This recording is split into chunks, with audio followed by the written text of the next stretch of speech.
Paul Armstrong, could you please give us the brief history of the debate in Islamic philosophy regarding the createdness and the uncreatedness of the Holy Quran? Debate about the created or the uncreatedness of the Quran is one which we find goes back to the earliest days of Islam. Ever since the Quran was revealed, there were people who were questioning, both those who are Muslims and those obviously outside of Islam, as to what its origins were. There are two main groups. One believes that the Quran is uncreated, that it is something that has always been with Allah subhanahu wa ta'ala. It is a reflection of the will of Allah subhanahu wa ta'ala. And whatever Qurans we have today are the words of Allah subhanahu wa ta'ala, and that they're uncreated, they're eternal, and they will never pass away. This position was most strongly advocated by Ibn Hanbal, and it remains one of the most common orthodox positions today. But just because it is one of the most common orthodox positions certainly doesn't mean that in the past it was the most common position, or that it is the only valid position one can take on this issue.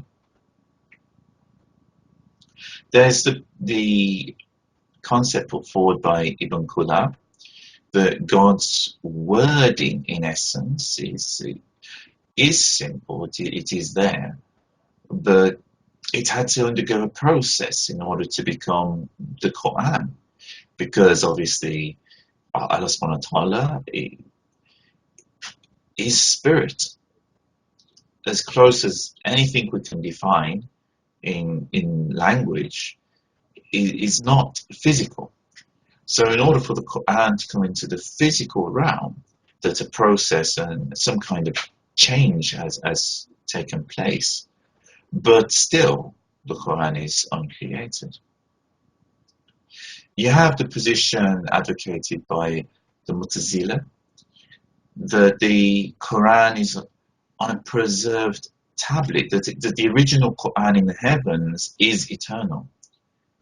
But that doesn't necessarily mean that every Quran that we have on earth today is the truest reflection of that eternal Quran. And therefore, because it is written down or printed on paper, it can be considered created. And then you have those who take the created concept to the other extreme, and they say that this was something that is from Prophet Muhammad sallallahu alaihi wasallam. It is the Prophet sallallahu alaihi wasallam was inspired by Allah subhanahu wa ta'ala, but ultimately that the Quran is the work of Prophet Muhammad sallallahu alaihi wasallam, and it is therefore created work.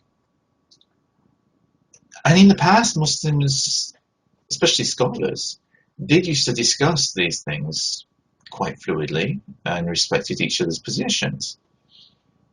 But we have seen a departure from this in recent years, and I think this is particularly concerning.